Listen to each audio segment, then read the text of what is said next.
조갑제 TV 시청자 여러분 안녕하십니까. 2022년 4월 3일 새벽 1시입니다. 어제 조선일보 사설면에 이런 광고가 또 나왔습니다. 감사원은 3구 대선과 4.15 총선 부정선거 만행 증거가 쏟아진 중앙선거관리위원회를 당장 특별감사하라. 전 국민이 소원합니다. 선관위는 전혀 반성 없이 3구 대선도 정권 앞잡이 부정선거를 자행한 증거들이 드러났지 않습니까? 여러 단체가 이름을 올렸는데 이 전 국무총리 이름도 있고 민경욱이라는 이름도 보이는데 참 여러분 골치 아프지 않습니까? 감사원은 3구 대선과 4.15 총선 부정선거 만행 증거가 쏟아진 중앙선거관리위원회를 당장 특별감사하라. 이거 중앙선거관리위원회에서 이 밑에 이름 올린 사람들을 상대로 고발할 수 있겠는데요. 이미 고발해 놓았습니다. 누구를 고발했느냐. 황교안 전 국무총리, 전 미래통합당 대표, 민경욱 전 국민의힘 국회의원, 또 공병호 전 미래한국당 공천관리위원장. 이 세 사람이 다 국민의힘 또는 미래통합당과 미래통합당의 자매당인 미래한국당과 관련이 있습니다. 그러니까 보수 정치 세력과 관련 있는 세 사람을 중앙선거관리위원회가 고발을 했는데 고발 죄목이 뭐냐 하면은 자유선거 방해자입니다. 자유로운 선거를 해야 되는데 허위사실을 퍼뜨려 가지고 사전투표하지 말라고 선동을 하니까 이것은 자유선거 방해죄에 해당한다. 공직선거법입니다. 이 자유선거를 방해한다는 것은 국민들의 주권을 방해한다는 거니까 그 참 죄명이 아주 끔찍합니다. 그런 사람들이 애국을 주장하고 민주주의를 주장하면 어떻게 되는 겁니까? 더구나 전 국무총리에다가 전 야당 대표에다가 대통령 권한대행까지 한 황교안 씨를 자유선거 방해죄로 선관위가 고발을 했다면은 이 사람들 때문에 보수 우파 애국 세력이 얼굴을 들고 다닐 수 있느냐 이겁니다. 4.15 총선도 부정이고 3구 대선도 부정이랍니다. 그런데 여기에 속는 사람이 많아요. 속는 사람이 많으니까 이 부작용이 또 어디까지 가느냐. 이번 6월 지방선거에서도 틀림없이 이들이 사전투표 하지 말자는 운동을 벌일 겁니다. 사전투표를 하지 않으면은 누가 유리해집니까? 사전투표를 많이 하는 쪽이 유리해지죠. 좌파들이 항상 사전투표를 많이 합니다. 지난 대선 3월 9일 대선에서는 정말 아찔한 일이 벌어졌습니다. 3월 8일까지의 거의 모든 여론조사에서 윤석열 후보가 7 내지 11%포인트로 이기는 걸로 나왔습니다. 그렇다면 선거 결과도 그 정도 차이가 나는 게 맞습니다. 그런데 이변이 일어났어요. 3월 9일 출구조사를 딱 해보니까 0.6%포인트 차이로 윤석열 후보가 이기는 걸로 나왔습니다. 0.6%포인트. 실제로는 0.73%포인트. 0.73%포인트 차이로 24만 7천여 표 차이로 아주 아슬아슬하게 윤석열 후보가 이겼습니다. 지금 이 보수 진영에서는 왜 이런 이변이 일어났는지를 연구를 해야 됩니다. 왜 이런 아찔한 일이 일어났는지를 연구를 해야 됩니다. 그러지 않으면은 다음 선거, 그게 지방선거가 될지 총선이 될지 5년 뒤에 대선이 될지 모르겠지만 다음 선거에서 또 낭패를 합니다. 저희 분석은 이렇습니다. 왜 이런 이변이 일어났느냐, 왜 3월 9일 이변이 일어났느냐 하면은 윤석열 후보 지지층이 투표율이 낮았다 이거죠. 이재명 후보 지지자들의 투표율이 높았다는 겁니다. 투표율이 낮은 때문이라고 봅니다. 윤석열 지지층의 투표율이 낮았다. 그 다음에 윤석열 지지층의 투표율이 왜 낮았느냐. 첫째가 사전투표 이들 사전투표 하지 말자. 사전투표 반대. 이게 가장 큰 원인 제공을 했다고 저는 봅니다. 그것은 산술적으로 분명히 나옵니다. 사전투표 하자는 사람들은 사전투표 2일, 당일투표 1일, 3일간 편한 날을 잡아서 합시다라는 이야기입니다. 그런데 사전투표 하지 말자는 운동은 뭐냐면은 3일 중에서 당일투표 하루만 합시다는 겁니다. 그럼 3일간 투표하자는 사람과 하루만 투표하자는 사람이 둘이 대결하면 누가 이기겠습니까? 3일간 투표하면은 투표율이 높아지는 것 아닙니까? 꼭 당일 투표하자. 사전 투표하지 말고 당일 투표하자. 그런데 사전 투표와 당일 투표 사이에 무슨 일이 생기면은 당일 투표를 안 하게 된단 말입니다. 바로 그런 일이 지난 선거 때 있었던 것이죠. 첫째, 그 사이에 무슨 일이 있었느냐. 3월 4일, 5일 사전투표하고 그 사이에 3월 9일 당일 투표할 때 그 4일 동안에 무슨 일이 있었습니까? 첫째, 사전투표 마지막 날에 확진자들이 투표를 할 때 제대로 준비를 안 해가지고 이른바 소쿠리 투표란 걸 했습니다.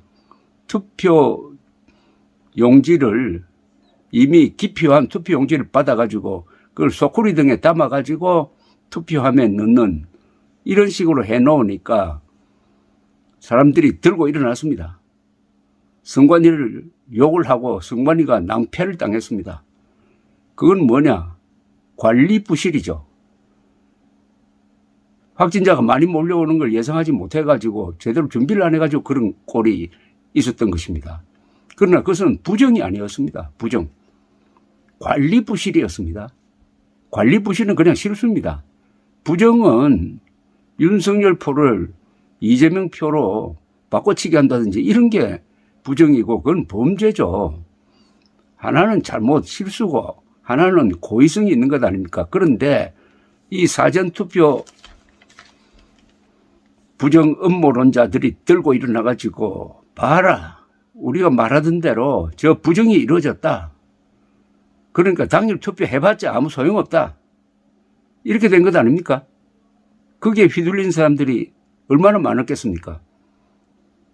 안 그래도 투표할까 말까 하는데 저런 일이 벌어지니까 투표장에 가기 싫다.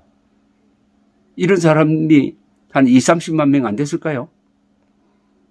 그 다음에 코로나 확진자가 아주 수십만 명 증폭했습니다. 그런데 나이 많은 분들이 코로나 확진자가 많이 나오는 걸 보고 겁이 나서 당일 투표에서 빠진 사람 있지 않을까요?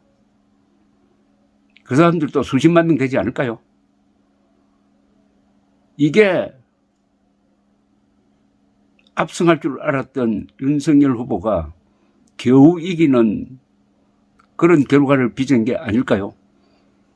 물론 그것 말고도 투표율을 낮추는 몇 가지 요인이 있었습니다. 이준석 대표가 10%포인트로 차이로 이길 것이다 라고 말한 것이 이 긴장감을 줄여가지고 내가 굳이 안 나가도 투표장 안 나가도 이기겠네. 이런 생각을, 아니한 생각을 하게 했을 것입니다. 또는 이재명 후보를 찍겠다는 사람이 여론조사가 들어오면은 안 찍는다고 하다가 투표장에 가서 본색을 드러내서 찍었다. 이른바 샤이 이재명이 있었다. 뭐 그것도 작용을 했을 거라고 봅니다. 그러나 저는 가장 큰 요인은 사전투표 음모론자들이 투표 불신론을 일으키고 이게 3일 나눠서 투표하지 않고 당일 투표 쪽으로 몰아갔다가 그 당일 투표 임박해가지고 이른바 소크릿 투표 대소동이 일어나니까 역시 투표해봤자 소용없겠다. 그리고 그 사이에 확진자가 폭증을 해가지고 겁이 나서 안 가겠다. 이 요인이 저는 컸다고 보는데 그것을 국민의힘이 면밀하게 조사해가지고 발표를 해야 됩니다. 국민의힘이 이 문제에 대해서 오랫동안 미지근했습니다. 2020년 4.15 총선에서 패배한 것을 음모론자들이 사전투표 부정 때문에 패배했다고 이야기하는데 당사자인 사전투표가 개함되면서 역전대가 떨어진 많은 낙선자가 있었는데 그 사람들은 부정과는 관계없다라고 잘 알고 있어가지고 입을 닫고 있었어요. 그런데도 바깥에서 부정선거가 있었다, 부정개표가 있었다고 떠드니까 그 사람들이 나서서 그게 아니다. 이렇게 해서 내가 졌다. 이렇게 해명을 해줘야 되는데 그냥 침묵하고 가만히 있었습니다. 단 예외가 있습니다. 오세훈 씨가 당시에 해명을 했습니다. 자체 조사를 해보니까 사전투표에 부정이 없었다. 다른 분들은 거의 입 닫고 가만히 있었어요. 그런 사이에 사전투표 음모론이 일부 자칭 우파 세력 유튜브를 통해서 확산이 되고 그게 또 조회수가 높아지니까 돈벌이도 되고 하니까 음모론과 돈벌이가 한 덩어리가 돼가지고 굴러가면서 나중에는 이게 또 트럼프도 똑같은 부정선거로 졌다 해가지고 미국 선거로까지 비화되는 이런 망신스러운 일이 벌어지는데도 불구하고 국민의힘이 그 문제에 대해서 딱 부러지게 사전투표 부정 없었다. 그러니까 이번 대선에도 사전투표 안심하고 하셔야 됩니다라고 작년 초부터 미리 떠들어서 해야 되죠. 비급하게 침묵하다가 막판에 이제 윤석열 당 지도부가 나오고 해가지고 사전투표해도 안전합니다라고 외쳤습니다만은 이미 늦었어요. 그래도 윤석열 후보가 그렇게 호소하니까 이번에 과거보다는 사전투표에 많이 나갔습니다. 윤석열 지지층이 과거보다는 많이 나갔어요. 자, 이런 광고를 냈는데 우선 중앙선거관리위원회가 이 화가 안 나겠습니까? 중앙선거관리위원회가 소코리 투표 실수는 했지만은 개표를 얼마나 정확하게 했습니까? 그 아슬아슬한 개표를 얼마나 정확하게 신속하게 했습니까? 그래서 새벽 한 3시쯤 당선 확실 하니까 윤석열 당선 확실 이렇게 나오니까 이재명 후보가 즉시 거기에 승복을 해가지고 낙선 승복 연설을 한 것 아닙니까? 외국 기자들은 굉장히 그것을 인상적으로 받아들였습니다. 특히 미국과 비교하면은 미국에서는 트럼프가 2020년 11월 대선에서 수백만 표 차이로 지고 선거인단 투표에서도 크게 졌는데도 불구하고 계속 부정 개표가 있었다고 해가지고 승복하지 않았지 않습니까? 미국보다 한국이 훨씬 깨끗하다. 훨씬 선거 관리가 정확하다는 뜻 아닙니까? 그렇다면 중앙선거관리위원회를 칭찬해야죠. 그동안 실수는 있었지만 결과적으로 참 깔끔하게 해가지고 아무도 불복하지 않았다. 아무도 불복하지 않는 선거 관리를 하는 게 얼마나 어렵습니까? 더구나 그 차이가 24만여 표 같으면은 조금이라도 꼬투리가 있으면은 이재명 쪽에서 가만히 있었겠습니까? 그런데도 이런 광고를 내면은 감사원은 3구 대선과 4.15 총선 부정선거 만행 증거가 쏟아진 중앙선거관리위원회를 당장 특별감사하라. 이런 광고를 내려면은 부정선거라고 단정을 했으니까 4.15 부정선거는 누가 지령을 했다. 이번에 3구 대선 부정선거는 누가 지령을 했다. 누가라고 해야 되는 거 아닙니까? 아니 이렇게 단정만 해놓고 누가라고 하지 않고 수사하라고 하면 이게 조사하라고 하면 누가 조사를 합니까? 누가라고 해야죠. 그게 민주당의 누가다. 청와대에 있는 누가다. 누가인지를 말하지 않고 이런 엄청난 광고를 내면은 이 사람들은 무사할까요? 그런데 너무나 많은 자칭 보수 세력이 여기에 넘어가고 있다는 걸 개탄하지 않을 수가 없습니다. 이 음모론자들을 애국 우파 세력이 자체적으로 정리하지 못함으로써 이들에게 끌려가서 애국 우파 세력이 좌파로부터는 조롱거리가 되고 그것보다 더 큰 것은 우파, 보수파 안에서 분열이 됐습니다. 이들이 분열 책동을 하고 있습니다. 한 10명 모인 자리에서 거기 부정선거 주장하는 사람이 딱 한 사람만 있어도 그 모임이 진행되지 않습니다. 그 한 사람은 또 그 거짓말을 얼마나 열심히 해대는지 또 거짓말에 속지 않은 사람을 얼마나 욕을 하는지 이 음모론은 일종의 바이러스입니다. 그런데 또 이런 광고를 냈으니까 오는 6월 지방선거 때 또 우파가 분열될 것 같은데요. 이 보수가 해결해야 될 문제가 두 개입니다. 하나는 진영 논리에 빠져서는 안 되고 하나는 음모론에 빠져서는 안 되는데 이 음모론도 일종의 진영 논리가 되어 있습니다. 우파가 음모론을 펼치니까 그게 거짓말인 줄 알지만은 그래도 좌파하고 싸우는 사람들이니까 편들자. 그렇게 되면 결국은 어떻게 됩니까?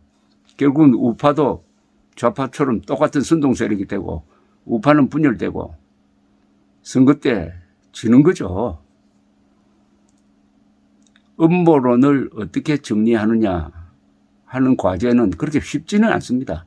미국도 그 정직한 우직한 미국 사람도 그리고 그 우직한 걸 정직한 것을 신념으로 삼는 공화당 사람들도 60%가 아직도 트럼프가 부정선거로 졌다고 속고 있습니다.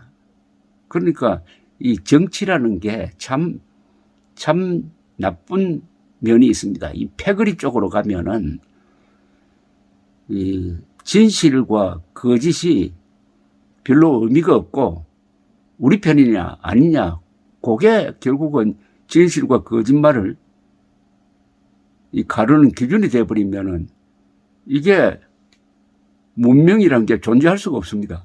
문명이란 것은 사실, 법치, 과학 위에 서야 하는 거거든요.